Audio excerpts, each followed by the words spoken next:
అందరికీ నమస్కారం. నేను చిక్మంగళూరులో ఉన్నాను.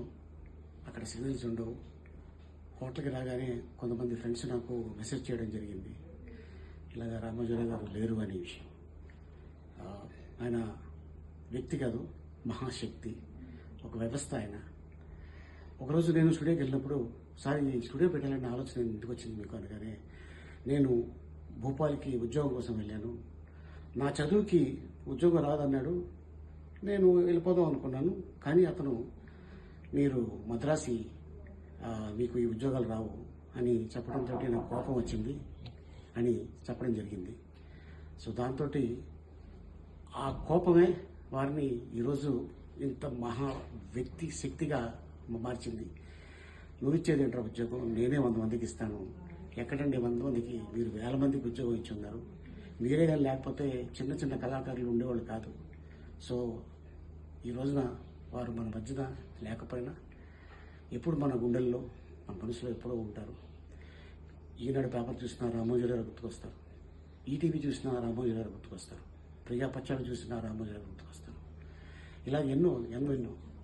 సో ఏది ఏమైనా ఈ రోజున మన మధ్యన వారు లేకపోవడం నిజంగా చాలా బాధాకరం. వారి కుటుంబ సభ్యులకి నా ప్రగాఢ సానుభూతి తెలుపుతున్నాను. ఆయన మృతి వార్త తెలియజేశారు. చాలా దిగ్భ్రాంతిని కలిగించింది, చాలా బాధ కలిగింది. ఎందుకంటే నేనేం కోరుకున్నానంటే, ప్రమాణ స్వీకారం తర్వాత వచ్చి వారికి కలవాలని అనుకున్నాను. ఆ పాపం ఆయన ఎంత ఇబ్బంది పెట్టారు ప్రభుత్వాలు గత దశాబ్దన్నర కాలంలో.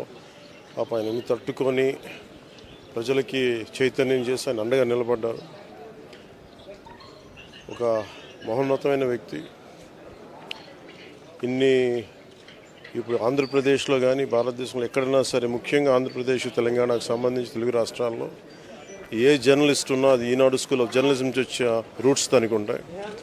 అలాంటి కొన్ని వేలాది మంది జర్నలిస్టులని తెలుగు రాష్ట్రాలకు అందించిన మహానుభావులు. అలాగే తెలుగు చిత్ర పరిశ్రమకు సంబంధించి కూడా ఈరోజు ఇంత ఇన్ఫ్రాస్ట్రక్చర్ ఇక్కడ డెవలప్ చేశారంటే అది హైదరాబాద్లో ఎంత అద్భుతంగా తెలుగు చిత్ర పరిశ్రమ ఉందంటే ఆయన కాంట్రిబ్యూషన్ చెప్పలేను. ఇలాంటి చేస్తున్న వ్యక్తిని ప్రభుత్వాలు గత 15 సంవత్సరాల్లో చాలా ఇబ్బంది పెట్టినాయి.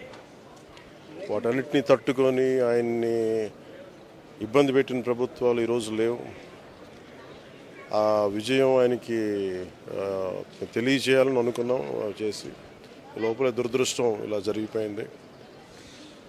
వారి కుటుంబానికి, ప్రతి ఒక్కరి కుటుంబ సభ్యులకి, అలాగే ఈనాడు గ్రూప్ ఆఫ్ కంపెనీస్ వారందరికీ కూడా నా జనసేన తరపు నుంచి, నా తరపు నుంచి వారికి నా సంతాపం తెలియజేస్తాను.